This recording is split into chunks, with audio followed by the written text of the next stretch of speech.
श्रीमन्नारायणीयं 10வது दशकं सृष्टिभेदं मोचार्तिरागं वैकुण्ठवर्तिडबलोदभवत्प्रसादात् अम्बोजयोनिरसृजत् किल जीवदेगां सास्नूनि भूर्गमयानि तदाद्रसां जातिर्मनुष्य निवगानभिदेवभेदान् मिथ्याग्रगास्मिमदि रागविभोबीदी अज्ञानवृत्तिमिति पञ्चवेदां ससृष्ट्वा उत्तामदामसपदार्थविधानदोनः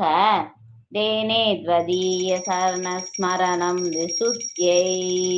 तावत् ससर्ज मनसा सनगं सनन्दं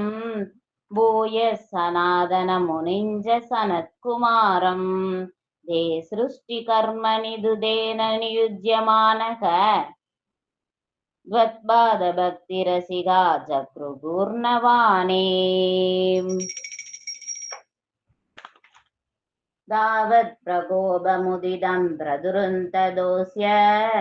भ्रूमत्यदो जनी मृडो भवदेकदेशक नामानि मे गुरुपदानि सखा वृञ्जेदि आदौ रुरोध किल तेन स रुद्रनामा एकादशात्वयदया स विभिन्नरूपं रुद्रं विदाय दयिता स दत्त्वा तावन्त्यदत्त स पदानि भवद्ब्रनुन्नः प्रागव्रजाव्रसनाय स सादरं तं रुद्राभिसृष्टभयदाकृति रुद्रशङ्कः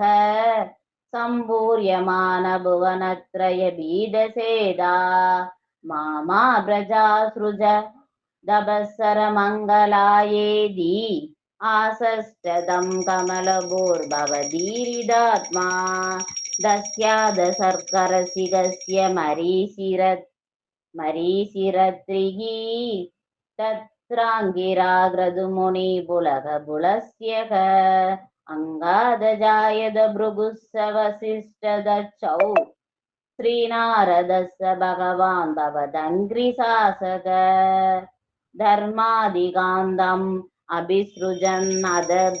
अधकर्दमञ्च वाणीं विदाय विधिरङ्गज सङ्गुलोऽभूत् द्वद्बोधितैनैकदच्च मुखैस्तनूजैः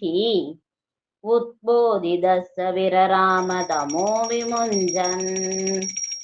वेदान् पुराणनिबकानभि सर्वविद्याः कुर्वन् निजाननगणात् सदुरानानोऽसौ पुत्रेषु देषु विनिधाय ससर्गवृत्तिम् अप्राप्नुवंसव पदाम्बुजं नाश्रितोऽभूत् जानन्नुपायमददेकमजो विभज्य श्रीपुंसभावमभजत् मनुदत्वदूप्यां ताप्याञ्जमानुसकुलानि विवर्तयन् स्वं गोविन्दमारुदपुरादिवरुन्दिरोगान् नारायणैल गुरु भगवन् नमस्ते सर्वत्र गोविन्दनाम संकीर्तनं गोविन्द गोविन्द श्रीहरे नमः।